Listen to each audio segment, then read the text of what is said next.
নমস্কার। জয়রামবাটিতে জগদ্ধাত্রী পূজা এই বিষয়ে আমরা ধারাবাহিকভাবে আলোচনা করছি। জগদ্ধাত্রী পূজা এই কথাটি শুনলে অবাক হতে হয়।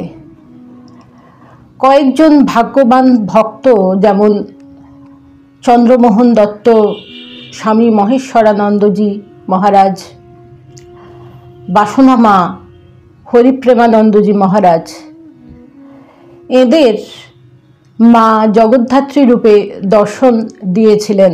এরা শ্রী শ্রী মায়ের দর্শন পেয়ে ধন্য হয়েছিলেন।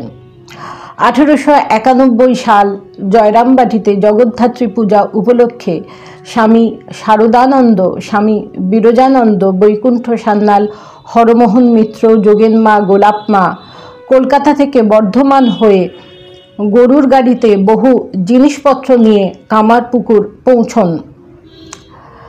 প্রাচীন সাধুদের লেখনীতে পুরনো দিনের স্মৃতিকথা আমাদের বারবার স্মরণ করতে ইচ্ছা হয়।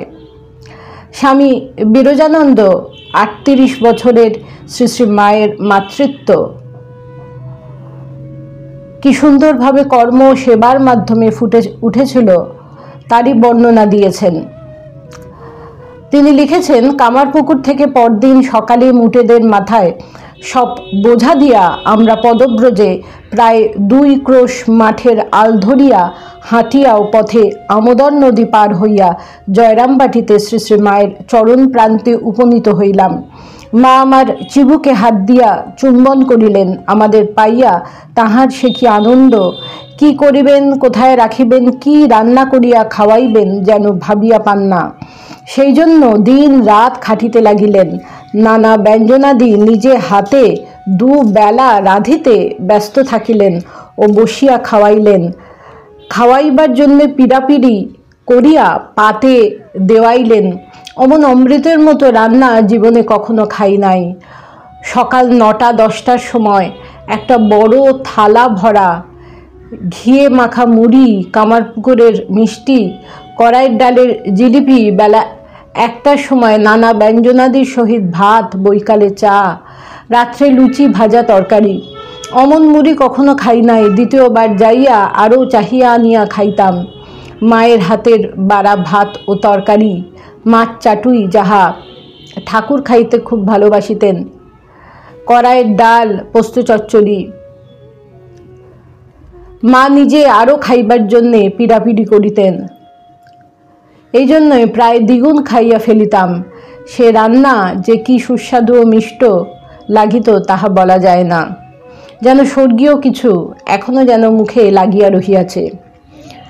আমরা 4 জনে তখনকার মায়ের বাড়ির বাহিরের দিকে ছোট ঘরে থাকিতাম। তাহার পাশে খোলা দালানে জগদ্ধাত্রী পূজার আয়োজন হইয়াছিল। আমাদের ঘরটির পিছন দিকের দরজার সামনেই ছোট উঠান। উঠানের সম্মুখে মায়ের খোড়ো ঘর ও দাওয়া।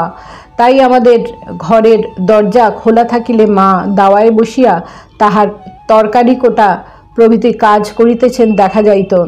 মায়ের ঘরের পাশের অন্য খড়ো ঘরগুলিতে মামারা ও দিদিমা থাকিতেন। উঠানের মাঝখানে ধানের 2টা মড়াই। আমাদের ঘরের পাশে উত্তরে যাইবার দরজা ও পথ। তাহার বাম দিকে রান্নাঘর ও ঢেকিশাল। পাশের দিকে খিড়কির পুকুর। মা তাহাতে বাসন মাজিতেন। গ্রামের বাহিরে বড় তালপুকুর, তাহাতে পাড়াশুদ্ধ স্ত্রী পুরুষ স্নানাদি করিত ও তাহা হইতে খাবার ও রান্নার জল আনিত।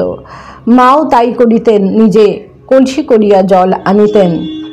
শ্রী শ্রী জগদ্ধাত্রী পূজা প্রতিমার ঢাক কাশির বাদ্যের সহিত ষোড়শ উপাচারে নানা দ্রব্য সম্ভারে ও বিরাট ভোগরাগে মহাসমারোহে সম্পন্ন হইল। দশমীতে আমোদরে প্রতিমার বিসর্জন হইল। জগদ্ধাত্রী মাকে বিদায় দিবার সময় সে কি করুণ দৃশ্য! মা ও মেয়ে ভক্তেরা কাঁদিয়া আকুল। আমরাও সেই দৃশ্য দেখিয়া অতি কষ্টে কান্না সংবরণ করিলাম। এরকম সর্বাঙ্গ সুন্দরভাবে আজকাল পূজা বড় হয় না। চারিদিকের বহু দূর গ্রাম হইতে লোকে প্রতিমা দর্শন করিতে আসিত। মা অন্যান্য মেয়েদের সঙ্গে পূজার জোগাড় ও রান্নাবান্নার আয়োজন দিনরাত নানা রান্নাবান্নার আয়োজনে দিনরাত খুব ব্যস্ত থাকিতেন। 2 দিন রাত্রি যাত্রা হইয়াছিল, তাহা শুনিতে চারিদিকের গ্রাম ভাঙিয়া লোক আসিয়াছিল। মাই সাক্ষাৎ জগদ্ধাত্রী, কিন্তু এবার তিনি অসুর দলনী হয়ে আসেননি। মানুষের মনের অসুরকে বধ কিভাবে করা যায় সেই শিক্ষা দিতে এসেছেন। মানুষের মনের কোমল প্রবৃত্তি, ভালোবাসা, ত্যাগ, করুণা, বিশেষত মাতৃত্বের সাহায্যে কিভাবে মনের অসুরকে দমন করা যায় সেটি শেখাতে আদ্যাশক্তি মহামায়া স্বয়ং এ যুগে এসেছেন করুণা রূপিণী মা হয়ে। নমস্কার। প্রাণারাম প্রাণারাম প্রাণ